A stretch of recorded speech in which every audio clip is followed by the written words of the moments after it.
Your son on a federal jail line mumbling something about having too much in his drink. You know how dumb that is? Another one fumbled his, wonder how I get the blame. Niggas' teeth is tumbling out their mouth and somehow I'm the one who done it. It's a murder mystery gang. I want to see if you're the real deal. Just see if I'm the real deal.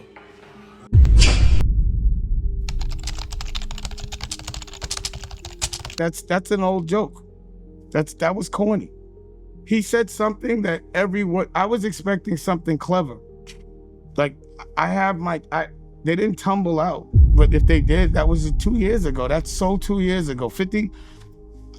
Why would I be mad at that? I'm like, this thing actually, I was just more like so shocked that he's broke. 20 years ago, Dame Dash was one of the most powerful men in music. He helped build Roc-A-Fella Records from nothing. He helped launch Kanye West. He helped build Rockaway. He helped create an empire. So how did a man who once controlled a culture become someone constantly responding to it? To understand that story, we need to go back to 2003. Now listen, a lot of these kids don't know, right? Mm-hmm. We know who you are, you know, but people are wondering, well, who is this guy with all of this merchandise and Jay-Z merchandise and Roc-A-Fella logo? Right. Like, explain to the people who you exactly are. You sound like my question. Explain to the people who Bleek is. Well, co-founder of The Roc. So, you know, we started out in probably late 94, but the label launched in 96. But, you know, I mean, it's so much rock now. So, you know, for me to just say Roc-A-Fella Records is one thing, but, you know, co-founder of The Roc. So we put this together, Dame, Jay, and myself. Roc-A-Fella wasn't built by one man. It was built by three. Jay-Z was the artist, the face of the movement, the rapper who turned street stories into classic records. Dame Dash was the hustler, the visionary, the loud, aggressive executive who kicked down doors and made sure people respected the brand.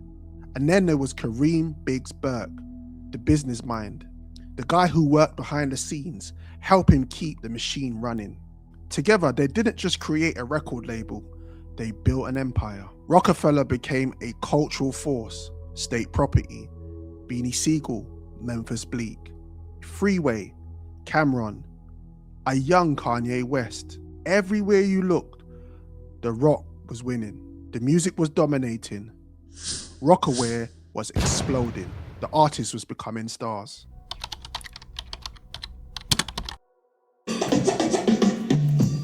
Let's see. I was watching television. They had the Broadway, Annie came back to Broadway. Commercial went, bip, bip, bip, bip, bip, bip, bip, bip, bip, bip, bip, bip, bip. I said, wow, hey, you could put a beat under that and that could work. So anyway, I was in the Salvation Army and they have LPs for a quarter and for, for a quarter. So I was looking through, this means when you look through records, and I seen Annie. I said, oh, great. Bought it for a quarter and brought it back, and I was looking for the horns. Bep, bep, bep, bep, bep. I couldn't find the horns. And then I found the kids going, it's a hard knock life for us. And maybe that day or maybe a few days later, I put a drum line under it. At that time, I lived in a building where I could turn my music up loud. Played it real loud and went upstairs and heard it through the floor. Boom, boom, boom, boom, boom, boom. And I said, wow, this was hot. Never thought I was gonna sell it. By 1998, Jay-Z was no longer just another rapper trying to make a name for himself. His breakout single, Hard Knock Life, became the biggest hit of his career at the time, reaching number 15 on the Billboard Hot 100. The song introduced Jay-Z to a mainstream audience, pushed Roc-A-Fella Records to another level, and proved that the label could compete with the biggest names in hip-hop. What started as an independent hustle was quickly turned into a music empire. For a moment in time, it felt like Roc-A-Fella couldn't lose. Dame was genuinely a powerful executive. People feared him. People respected him. People listened when he spoke. But as we've seen so many times in business, sports, and even relationships, success has a way of exposing cracks that nobody notices when everything is going well.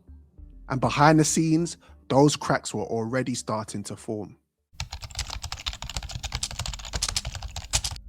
This is where the story takes a turn, because by the early 2000s, Roc-A-Fella wasn't just a record label anymore.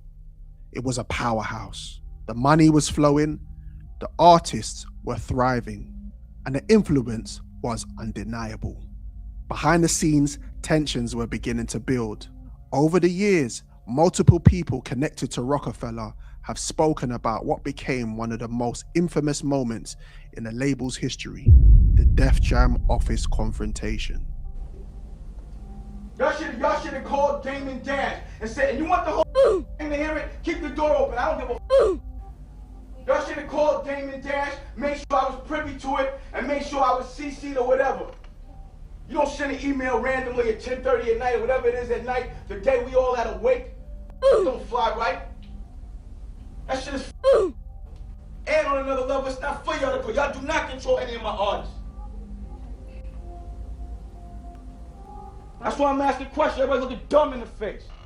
So what was we doing? What was we talking about in terms of the day? Let me know. Why don't we just call the meeting? Why? Because you know what it's like.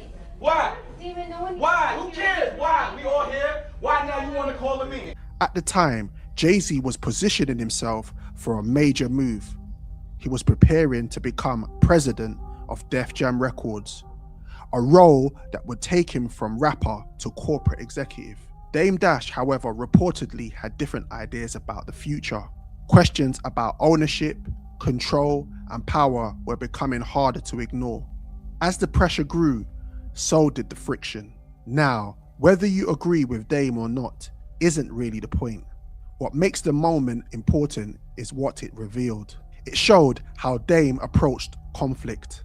For years, his personality had been one of his greatest strengths. He was aggressive, fearless, and unapologetic. Those qualities helped Roc-A-Fella rise from an independent label into a cultural force.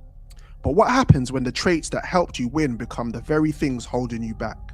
Because corporate boardrooms don't operate like the streets. Relationships, leverage, and strategy often matter more than force and confrontation. And this is where I believe the real problem began. Dame didn't realize that the game had changed. The rules that helped Roc-A-Fella weren't necessarily the rules that would help him keep it. Sometimes people don't lose because they are weak. Sometimes they lose because they refuse to adapt. And looking back, that Def Jam confrontation may have been the moment the cracks became impossible to ignore. That Dame alluded to the fact, like, well, you didn't really do a good show because you did whole records. I'm an artist, so I totally understood. And then y'all had an argument. You already know. This was the illest argument. Yo, everybody on the plane acted sleep, by the way, right? It was everybody, too. It was mad niggas on the plane. Yeah, everybody was on the plane. We playing spades. You was snoring? We smoking weed. The pilot wanted to kick us off. We smoking. Because I'm going to keep it 100. This is the first time I was on a private plane. Soul plane. Where at first the pilot was like, we cool. Y'all can smoke till you get to such and such. Like, that's the first time. So I'm up rolling. Everybody else. And Dame said something else to Bleek. And Bleek just stood there. And I don't remember if he was rolling, if he was praying. Nah. I don't remember what Bleek did. I know exactly what it was, man. What because was it? I with Dame. He was my guy. And it hurt me to see you just didn't see what was going on. And I was trying to tell him. And what do you mean by that? Like you know how when you try to, it's like I learned something, right? Put it like this: when a nigga with a bitch, right, and he love her. Now you see Shorty with the homie, she wildin', and you tell him. Now he blame you. It's your fault they broke up. Did he get the herpes lip? Yeah, it's fucked up like, for him. He don't even know. Like, you know what I'm saying? You told him. That was the same situation, like just without the bitch. So you was trying to tell him that, my nigga, you moving too fast. You like, wildin'. Cause I'm talking to the big homie. I'm hearing through the pipeline. You know, the streets talk. And I knew, I seen this day coming, my nigga. I told all of them, I had a conversation with each and every person. Now, when you say that, who like? I'm talking about Beans, Petey, the Gunners, Freeway, and Dame. And then that conversation was on the plane. But I had a one-on-one with everybody and told niggas, man, I see this day He coming. was trying to keep it together. Yes. No, he was like, that's why niggas don't with you, Dame.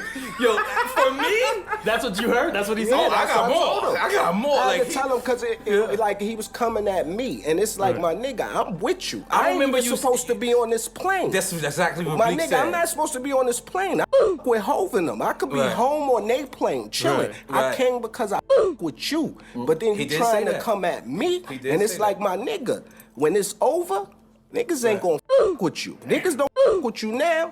And man, come on, my G. So you saw that. He saw it coming. You saw that where Dame is at right now. You saw that, like, then? Not.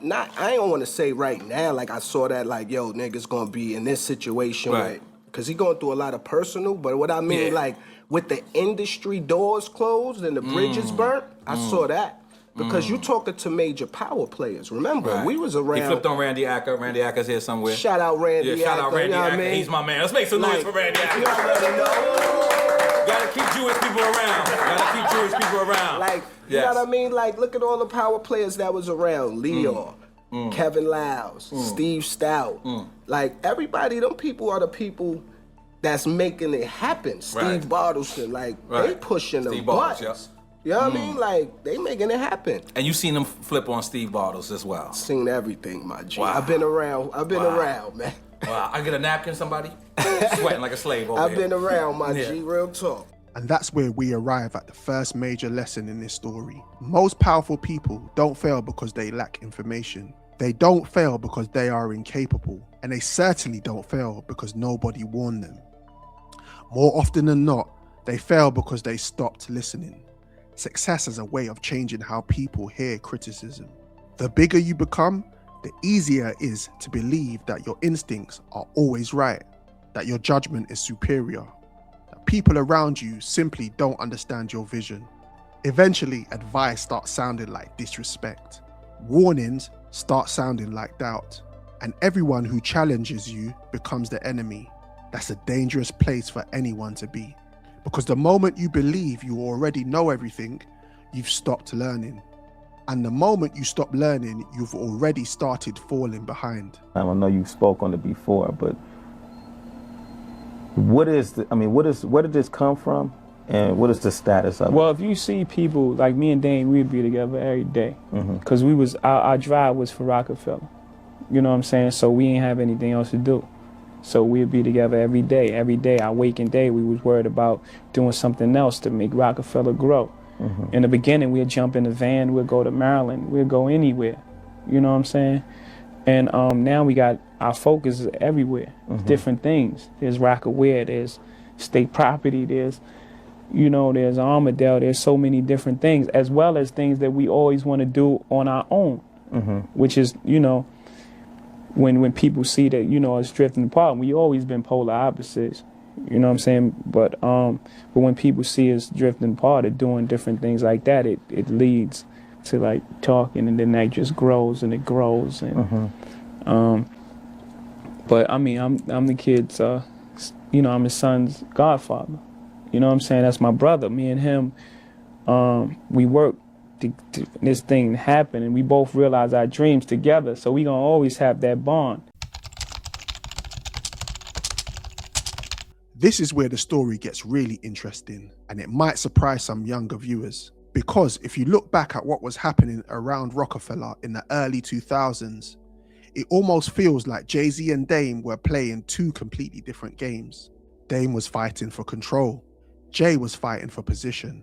On the surface, those things might sound similar, but they are not. Dame's focus was on the battles happening right in front of him, ownership disputes, power struggles, and who was calling the shots. Jay, on the other hand, seemed to be thinking several moves ahead. He understood that the music industry was changing. Success wasn't just about selling records anymore, it was about relationships, corporate partnerships, boardroom influence, ownership structures, access to rooms where major decisions were being made. While Dame was fighting to maintain power in the present, Jay was positioning himself for power in the future. And in 2004, that strategy paid off. Jay-Z was named president of Def Jam Records. it was one of the most significant executive appointments in hip-hop history. But it also marked the point of no return. Because once Jay stepped into that role, the partnership that had built Roc-A-Fella was effectively over. The three men who built an empire together were now heading in a different direction. And from that moment, the gap between Jay-Z and Dame Dash would only continue to grow. If there's one song on Kingdom Come that feels like Jay-Z reflecting on everything that happened after Roc-A-Fella, it's Lost One. The record isn't filled with anger or direct shots. Instead, it sounds like a man looking back at relationships that didn't survive success. Throughout the song, Jay-Z touches on themes of broken relationships, betrayal, mistakes, and ultimately moving on. Over the years, fans have interpreted parts of the record as Jay processing fallout from former Roc-A-Fella relationships, including his split from Dame Dash. And Lost One wasn't the only song that hinted at deeper tensions. On Trouble, Jay explores conflict and the consequences that come with it, while Dig a Hole touches on themes of enemies, former allies, and the reality that not everybody can come with you on your journey. What's interesting is that Kingdom Come was never really a diss album. Jay wasn't trying to win an argument. He wasn't trying to embarrass anyone. If anything, the album feels more like a reflection, a man documenting the cost of success and the relationships that were lost along the way. I sent the text, or rather I told my homeboys the best out. And I texted Jay like, yo, you better stop wearing that shirt or we tease you. And he said, Mama ain't raised no fool, took the shirt off, and we didn't have to deal with that dress shirt. But a year later, he brought back that stupid ass dress shirt. And that damn near put Rockwear out of business. You believe that? And this is another thing about Jay that I still wonder about, being that he wants to be funny. Jay's breath always used to stink. And you know why? Because for some reason, don't you hate when niggas got bad breath and chew Big Red? It's just cinnamon doodle. Nobody wants to smell that. I hope this nigga's not still chewing Big Red with bad breath on that mic, because that mic must have been stinking. You had to cash cow and thunk it. When you bumped his, I'm the one who struck the pain. That hill you can die on. There's way too much flack that comes from those planes. I'm killing them softly. What's understood don't need to be explained. Here's a question worth asking. What does Dame Dash talk about today? Jay-Z, Roc-A-Fella, the music industry, and stories of the past. Now compare that to who Dame was 20 years ago. Back then, people talked about Dame. He was the headline. He was the executive, building companies, launching careers, and shaping culture. Today, the conversation feels very different. More often than not, Dame is talking about everyone else. Like, would you ever think that Cam would have big teeth or Fredo, and that Jay would have a lion's mare with a goat face? Would you ever think this would happen? I never thought this would happen. I'm in the look how cool I still am. These niggas lost it. These niggas gotta be broke to do this shit. Who would put them big ass teeth in their mouth if they didn't have to? Who would do that? One of the most influential figures in hip hop has gone from being the story to commentating on the story. And whether that's fair or not, it says a lot about how his legacy has evolved over the years. This doesn't give you control. We can't all This speak gives at you the no same power. It just makes you look stupid. I'm gonna ruin you as a lawyer. You'll never be a lawyer again. I bet you I'm gonna make you famous. I'm just giving you rope to hang yourself. You're gonna be in a whole nother courtroom, in a whole nother place for your frivolous lawsuits. At this point, it is important to separate facts from the internet narratives. The story isn't simply that Dame Dash lost money. The reality is more complicated than that. Over the years, Dame has faced a number of very public challenges, including tax liens, lawsuits, court judgments, ownership disputes, and even auctioning certain assets connected to outstanding debts. He's also involved in several legal battles surrounding business deals, film projects, and ownership interest tied to his past ventures. None of that erases what he accomplished during the Roc-A-Fella era, but it does raise an interesting question. Why does Dame seem to need media attention today when there was a time when he didn't? 20 years ago, Dame was making headlines because of the companies he was building. Today, many of his biggest viral moments come from interviews, podcasts, and discussions about people he's worked with in the past. And that's a much more interesting conversation than simply asking whether he's broke, because the real question isn't about money, it's about relevance. How does someone go from being one of the most influential executives in hip-hop to spending so much time revisiting battles that happened decades ago? And perhaps more importantly, what does that tell you about success, legacy, and difficulty of letting go of the past? With our own stuff. You get told what to do. No, we don't. No, we definitely don't. No, we Your don't. boss tells you what to do. If I'm a boss, I tell whoever I do. Your boss, you lying. No, you know what? What's your boss name? Honestly? What's your boss name? Which one? We got a Oh bunch my of them. We got a God. bunch of them. You proud to We got say a bunch which of them. one? Yeah, we're on 50 I mean, different markets. We have a different a bunch of programs it's in not your different market, you markets. don't own it. Yeah, but No, we but don't- honestly, they don't tell us what to talk about. if they told us what to talk about them, you wouldn't be here. Because there's people here Yes, that's they like, would. yo, I get ready. don't let Don't do Dame that. come. No one never No, said I'm that. serious. Your boss said that? Yeah, they say Who? you. Call him out. They say you used to work Call him here. out. Call him out. Nobody like to work with you. Call You him used to out. work Who here. said it? I'm not gonna say his So name. you gossiping, that's chatty. Don't tell me nothing unless you're gonna call somebody out of a shoe. That's girl to me. But I'm just telling you. Nah, I don't, listen, men that, to me, right? Because I have testosterone, I got nuts. I don't listen to other men's gossip. And a man that gossips to me don't have nuts. So that means he has a vagina. It's not gossip though, because I'm telling It you is what gossip. they said. Tell me who said it.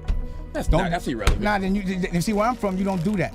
If you want to deliver But a the message, point is you're here. nah, I don't want to hear that. It's you lying. You lying. Call out a name or you lying. Call out a name. Be a man and call out a name, or you gossiping, or you chatty All right, patty. I'm gossiping then. I'm So, chatty all right, patty. chatty patty. I'm chatty patty. So no chatty patty questions for me, man. One of the most interesting parts of Dame Dash's story is the contradiction. For years, Dame built a reputation on calling out what he saw as weaknesses in the industry. He criticized gossip. He criticized men who spent their time talking instead of building.